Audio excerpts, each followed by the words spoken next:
Welcome to Reformed Thinking. You know, when you look at a towering, like maybe 100-story skyscraper in the middle of a massive metropolis, your eyes naturally go right to the aesthetics. Oh, sure. Yeah, human nature is, well, instinctively drawn to the things that catch the sunlight, right? Right. You look at the mirrored glass reflecting the sunset, or those striking geometric angles up at the summit. Yeah, or maybe you picture the grand opening ceremony, the mayor cutting the golden ribbon, that whole spectacle. You have a lead architect standing at the podium smiling, taking in all the applause from the crowd. But nobody hands out prestigious awards for the thousands of tons of concrete poured into the dark earth. Spot on. Nobody cheers for the subterranean rebar. I mean, you never see a plaque dedicated to the laborers who spent months digging the trench in the freezing rain so the concrete could be poured in the first place. And yet without that invisible buried bedrock, the entire structure it collapses under its own weight within days. Oh, totally. We like the visible, we like the shiny. We almost never appreciate the hidden structural integrity until, a crack appears and the building threatens to fall apart. Okay, let's unpack this. Today, our mission in this deep dive is looking at two incredibly dense, weighty theological texts concerning Romans chapter 12, verses 3 through 8. Right, getting into the heavy stuff. Yeah, we are analyzing the spiritual gift of diakonia, which is a Greek word frequently translated as ministry or practical assistance. What we are analyzing today is a concept our sources call the dignity of the dustpan. The dignity of the dustpan. I love that phrasing. It's so good. Modern culture, and frankly, corporate culture, prizes status, visibility, climbing the ladder. But the texts we have stacked up here propose a radical countercultural alternative. A complete inversion of how we normally operate. Yeah, we are going to look at how ordinary, unseen labor within a local congregation subverts human pride. So if you are listening to this right now and you ever feel like your quiet contributions, setting up chairs, cleaning up spills, maybe managing spreadsheets for a local charity, go totally unnoticed, stick around. Yeah, don't go anywhere. This deep dive will reveal the massive theological weight of your hidden labor. What is fascinating here is how these sources insist that the local church is entirely distinct from, well, a consumer venue or an entertainment theater. Right, it's not a show. No, not at all. It is not a place where a few highly visible individuals execute professional duties while the rest of the congregation sits back in comfortable chairs. Just consuming the content. Yeah. The texts argue that it is a living, breathing organism, and its survival depends entirely on the calloused hands of those operating behind the scenes. So what does this all mean for us?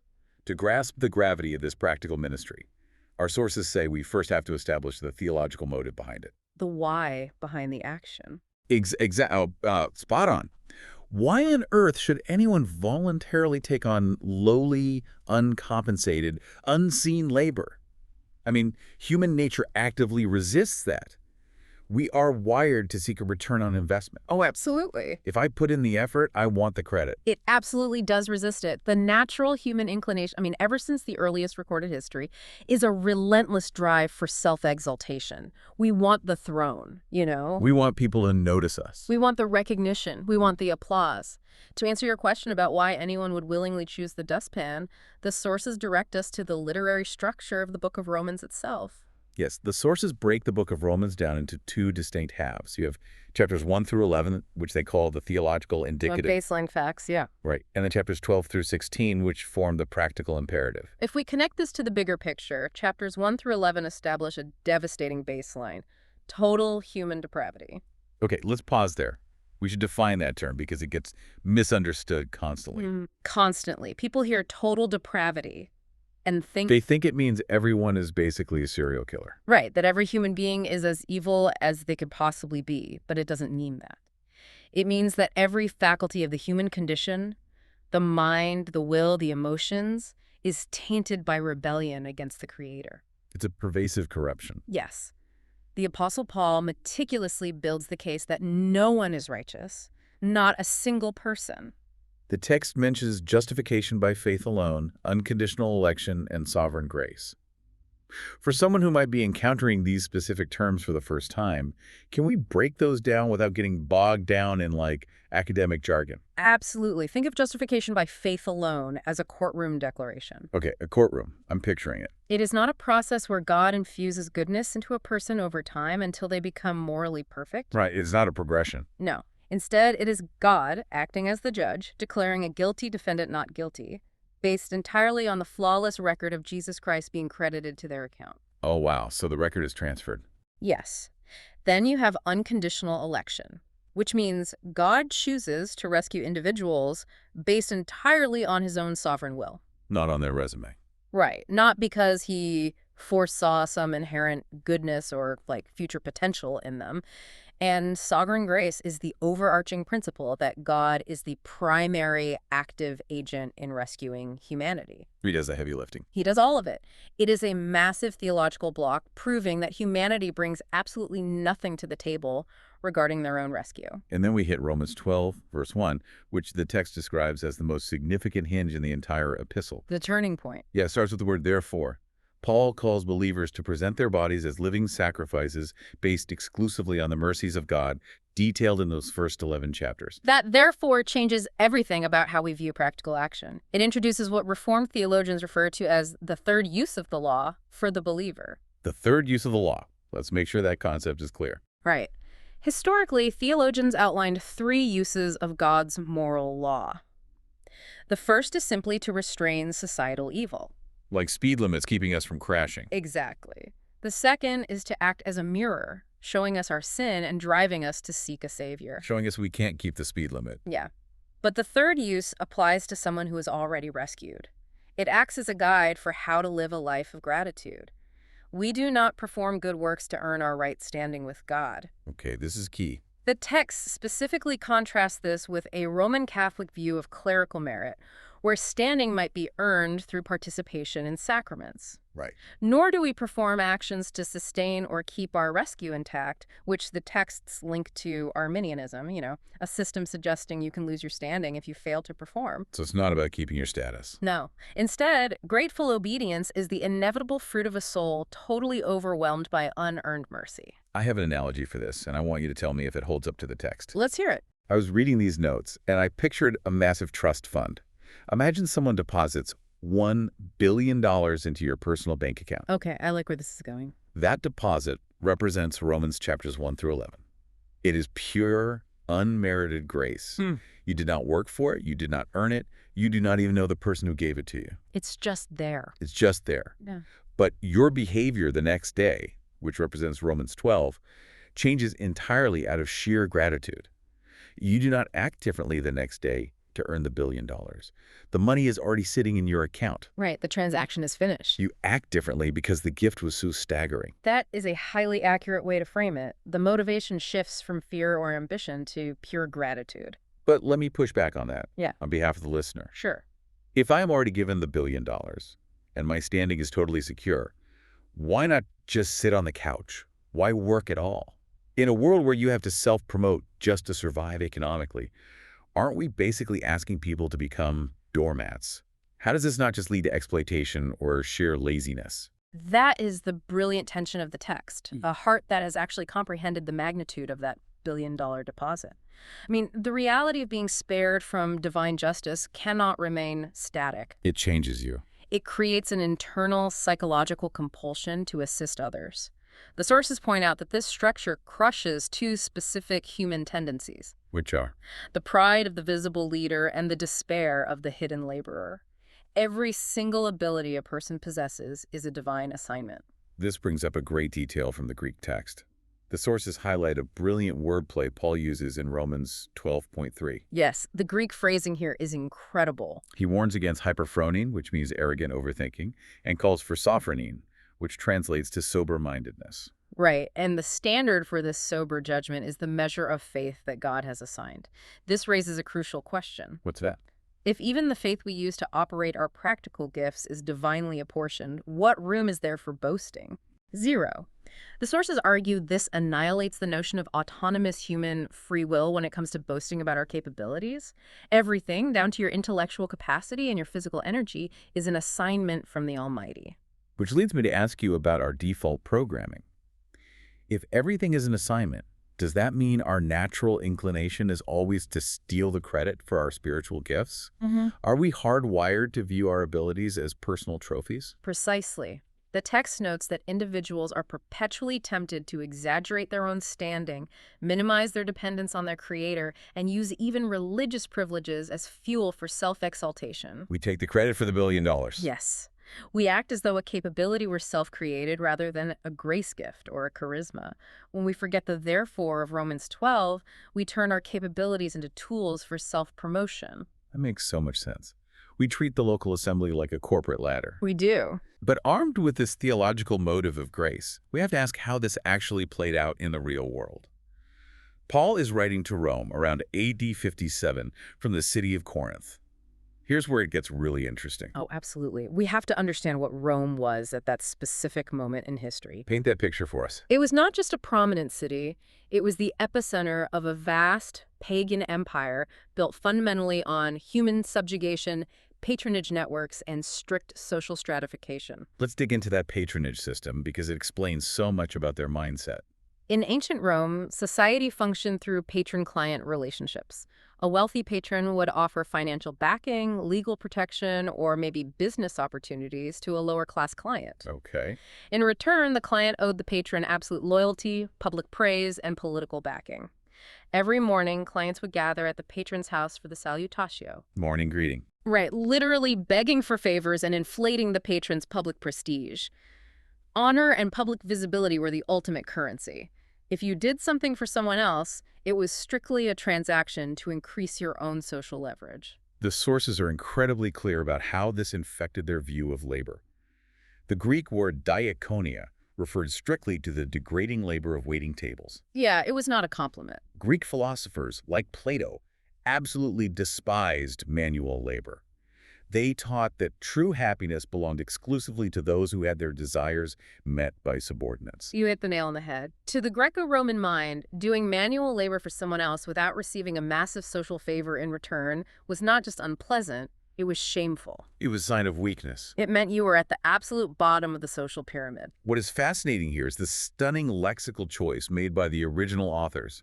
The Greek language had prestigious words available. Oh, plenty of them. If you wanted to describe public, state-sponsored action, like funding a theater or a military campaign, you used liturgia. Very high status word. Right. And if you wanted to describe high-minded intellectual religious action, you used thracia. But it bypasses those prestigious words entirely and selects the dust-covered, shame-associated word diakonia. Wow. By choosing a word associated with menial, exhausting labor, the text elevates the mundane to the miraculous. It completely rebrands the concept of greatness. I want to look closely at your notes regarding the specific ethnic tensions in the Roman Church at this time, because the sources mention the Edict of Claudius.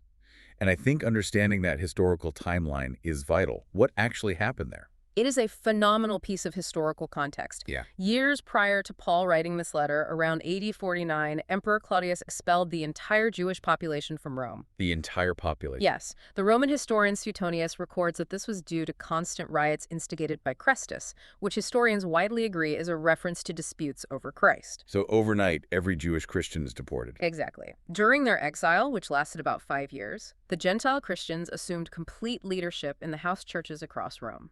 The dynamic shifted entirely. They did. They developed their own customs. They likely abandoned the strict kosher dietary laws and the observation of traditional Jewish festivals, enjoying a newfound liberty. But then Claudius dies in AD 54. Claudius dies, the edict expires, and the Jewish Christians return to Rome. And what happens? They return to a church they barely recognize. Immense ethnic and theological pride erupts. The Jewish believers clung to their ancestral traditions, viewing the Gentiles as lawless and unrefined. Oh, I see. Meanwhile, the Gentiles felt superior in their liberty, viewing the returning Jewish believers as weak and trapped in obsolete rituals. You have a church fracturing violently along ethnic lines. Think about a modern corporate boardroom. Imagine a bitter, venomous dispute between two rival executives fighting over a promotion. Right, lots of ego. Tons of ego. To solve it, the CEO does not call a mediation meeting. He does not hire a conflict resolution consultant. Instead, he hands both executives a mop and a bucket, points to the lobby bathrooms, and tells them they're going to scrub the tile grout together for the next 4 hours. That would be wild to see. The sheer shock of that assignment breaks down the hostility. Yeah.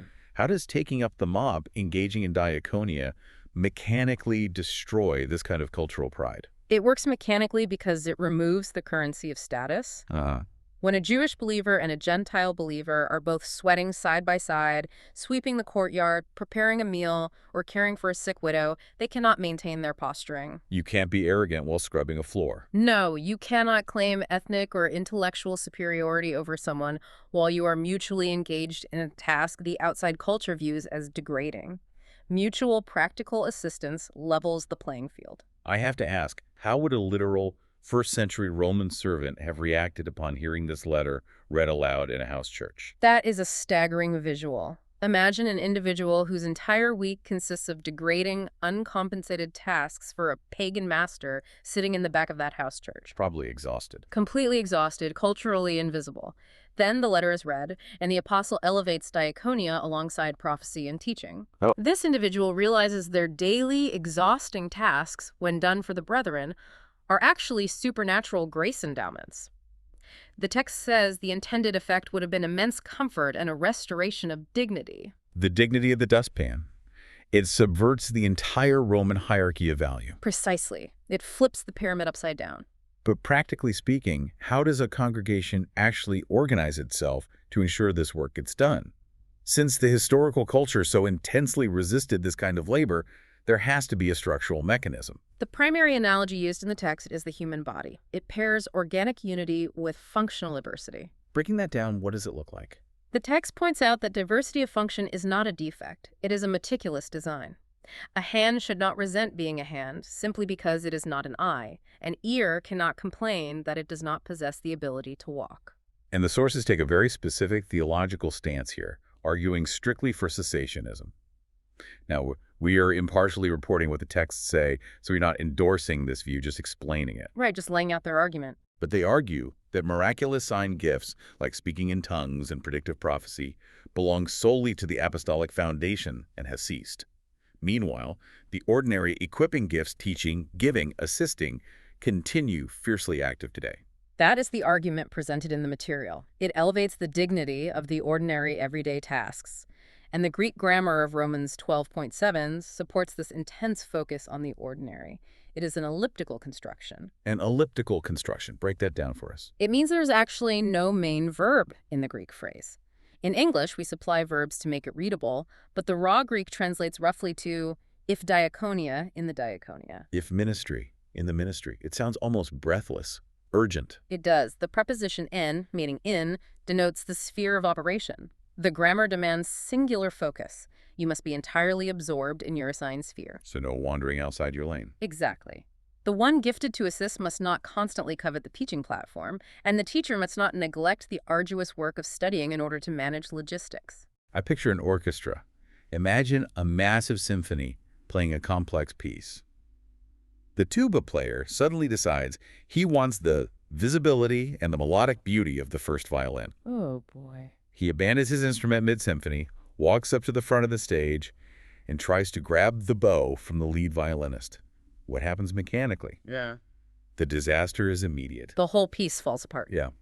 When the tuba drops out, the rhythm section loses its anchor, Yeah. the bass frequency vanishes. Suddenly the violins sound shrill and unsupported because the lower register is gone. The conductor has to stop the entire performance, and the audience is completely confused. That analogy perfectly illustrates the mechanical failure of coveting someone else's assignment. When you abandon your hidden role for a visible one, you do not just hurt yourself, you starve the entire organism. Why do modern believers feel so unfulfilled by their assigned spheres that they constantly church hop looking for better opportunities? We see this constantly. People leave a congregation because they feel their specific talents are not being utilized on a large enough stage. Because we have adopted a consumer mindset rather than a covenantal one, we view our assignments as stepping stones to greater visibility, rather than as vital operations in a living body. Wow, stepping stones. Yeah. Yeah. If you view the local assembly as a venue for self-actualization, any hidden task feels like an insult. But the sources mention specific, gritty tasks. Plunging a clogged toilet, managing financial spreadsheets, setting up heavy folding chairs, or preparing communion elements. The dirty work. Right. These are not secular chores. They are supernaturally enabled operations sustaining the bride of Christ. Plunging a toilet as a supernatural operation. That completely shatters how we usually talk about spirituality. We usually talk about spirituality in terms of ethereal feelings or like emotional states. It demands a total reevaluation of what we consider holy. Holiness is not just quiet contemplation. Holiness is picking up the broom when everyone else walks past the mess. But let's be fiercely honest for a second. If we are commanded to stay in our assigned lane and perform lowly tasks without human recognition, burnout is inevitable. Oh. There is a psychological wall here. Even if I accept my role, doing the unseen work day in and day out builds resentment. Human willpower runs dry rapidly. If willpower isn't the fuel for this kind of humility, what is the mechanism that actually sustains it? The sources are adamant that we cannot find this strength within ourselves. If you rely on stoic willpower, you will become incredibly bitter. Jesus Christ is the supreme, perfect fulfillment of diakonia. The Old Testament foreshadowing is vivid here. The sources point to the suffering servant of Isaiah 53. Yes, Isaiah describes a figure possessing no worldly majesty, despised and rejected by mankind, a man of sorrows. Nothing that draws the eye. Right. He holds no visual appeal that would draw the status-obsessed crowds to him. And the New Testament execution is even more striking. The text references Philippians chapter 2 and the concept of kenosis. Kenosis refers to the Son of God veiling his pre-incarnate glory to take the form of a doulos, a bondservant or slave. The ultimate descent. Yes. The creator of the cosmos steps into human history not as a conquering military monarch demanding tribute, but as a laborer who possesses no place to lay his head. And then there is John 13, the upper room, Jesus washing the disciples' feet. Let's look closely at the tension in that room, because the disciples were actively arguing about who was the greatest, literally right before Jesus took the towel. It is a scene of intense irony. The disciples are bickering over social ranking. They're engaging in the exact kind of Roman patronage posturing we discussed earlier. Who gets the best seat? Who's the favorite? Who has the most authority? And while they are arguing, the incarnate God takes off his outer garment, wraps a towel around his waist, and begins washing the manure and dirt off their feet. But the texts stress a massive theological boundary here. Christ is not a moral example in this scenario. This is a critical distinction. If Christ were strictly a moral example for us to emulate, we would be entirely doomed. Why doomed? Explain the difference between substitution and a moral example. Because, as the sources argue, all our righteous deeds are polluted by self-interest, internal grumbling, and a covert desire for recognition. We can never perfectly emulate his humility. We'd always fail the test. Exactly. Therefore, Christ's ultimate labor was substitutionary. His true diakonia culminated on the cross through expiation and propitiation. Okay, those are two massive theological terms, expiation and propitiation. Can we use an analogy to explain the mechanics of how these two concepts actually function? Well, let's break them down. Expiation is the removal of guilt. Think of a massive whiteboard filled with every crime, every selfish thought, every arrogant action you have ever committed. A huge whiteboard. Expiation is the act of taking a permanent eraser and wiping the board completely clean. The record of debt is canceled. And propitiation. Propitiation deals with the wrath of a just judge against that crime. Imagine a terrifying, destructive lightning storm approaching a house. The house represents the sinner. The house represents the guilty sinner. Propitiation is a massive steel lightning rod placed on the roof. When the lightning strikes, the rod absorbs the full, devastating voltage of the strike, grounding it safely into the earth so the house remains entirely untouched. Oh, wow. That's a vivid image. Christ on the cross acted as that lightning rod, absorbing the divine justice required for human rebellion, acting as a ransom for his elect. So this creates a massive shift in perspective. A believer cannot properly assist others until they have first been washed by the blood of the ultimate suffering servant. You cannot give what you have not received. Precisely. The text notes that Christian action is never an attempt at self-atonement. We do not scrub the floors to pay off our spiritual debts. Because the debt is gone. We labor because the servant king has already absorbed the lightning strike on our behalf. Let me push back slightly regarding John 13 because it challenges everything about our modern boundaries. If Jesus willingly washed the feet of men who were actively obsessed with their own status, including Judas, who he knew was about to betray him to death, how does that mechanically strip us of our excuses regarding who deserves our help? It dismantles our excuses entirely. We constantly set conditions on our assistance. Yeah, we want people to be thankful. We want to help those who are grateful. Those who can repay us or those who will acknowledge our sacrifice on social media. Christ washed the feet of arrogant, bickering men who were hours away from abandoning him in a garden. It's humbling. How does this mechanically strip our pride? When the guy who spoke the universe into existence voluntarily cleans the animal filth off your heel, you can no longer look at the person sitting next to you and claim social superiority. You just can't do it. The king bled for rebellious subjects, completely reversing the Roman hierarchy of status and merit. If the master stoops, his followers cannot strut. That is a staggering reality. Armed with this model of Christ, we have to confront the specific modern hazards that prevent congregations from embracing this framework today. Why is this so hard for us in the 21st century? The sources dive right into the statistics of spectator Christianity. Yes, they cite the infamous 80-20 rule. The studies referenced in the material show a consistent sociological pattern. Roughly 20% of the congregation typically executes 80% of the labor, Leaving the rest to just watch. The vast majority of attendees operate entirely as consumers. Address the listener directly for a second. If you are listening to this and you feel exhausted by your modern life, the endless emails, the commute, the financial stress, it is so easy to slip into consumer mode on a Sunday morning. It really is. You just want to sit in a padded chair, listen to some good music, hear an uplifting message, and go home to take a nap. The theological demand for diakonia seems daunting when you're already running on empty. That exhaustion is exactly why the seeker-sensitive church model is so popular, and it takes a huge hit in these texts. The seeker-sensitive model treats the local assembly like a commercial entertainment venue. Like going to a movie. Right. It is designed to lower the barrier to entry by removing demands. It relies on professional clergy to perform flawlessly for consumer-minded crowds, treating the attendees like customers who need to be satisfied rather than participants who need to be put to work. The texts argue that this framework grieves the Holy Spirit. Why? Because it fundamentally denies the priesthood of all believers. It relegates the congregation to passive observation, stunting their spiritual growth. And the sources also bring up a fascinating ideological clash regarding critical race theory and intersectionality. Now, we are remaining totally impartial here, just reporting what the texts say, but they contrast the worldly method of addressing power dynamics with the biblical method. Let's explain the mechanics of that contrast. How does the worldly method work, according to the text, and how does the biblical method function? According to the source material, the worldly method, which they describe as the framework of CRT, looks at a society, spots the hierarchy, identifies the oppressor group at the top, and demands the dismantling of that structure through grievance, systemic revolution, or seizing the platform. The goal is to flip the tables. The goal is to overturn the power dynamic entirely. And the biblical method. Scripture subverts ungodly authority structures through an entirely different mechanism. It does not instruct believers to seize the microphone or launch a revolution. Right. Instead, it instructs those with the most leverage to voluntarily descend into the lowest societal roles. It maintains ordered roles without apology, but it subverts pride through self-emptying humility. So it's an inside-out approach. You dismantle the toxicity of a hierarchy not by burning down the building, but by having the CEO pick up the mop. So the texts state that true saving faith will inevitably manifest in tangible labor for the brethren. A regenerate heart is a working heart.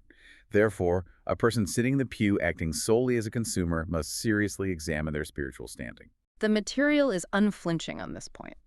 If you claim to have received the staggering deposit of grace we talked about earlier, but you possess absolutely no desire to assist the body, no desire to clean, to teach children, to set up chairs, to visit the sick, the texts urge serious self-examination. It makes me think of someone going to a hospital. Imagine a person who walks into the emergency room, eats the free cafeteria food, aggressively critiques the doctor's bedside manner, complains about the lighting in the waiting room, but absolutely refuses to offer a simple Band-Aid to the bleeding patient sitting right next to them. Yeah, that's rough. That is the modern church consumer. That analogy captures the stark reality presented in the texts. It is a harsh rebuke to nominal Christianity. The local assembly is not a hospital where you just receive care. It is a triage unit where, once you are bandaged, you are expected to start handing out supplies.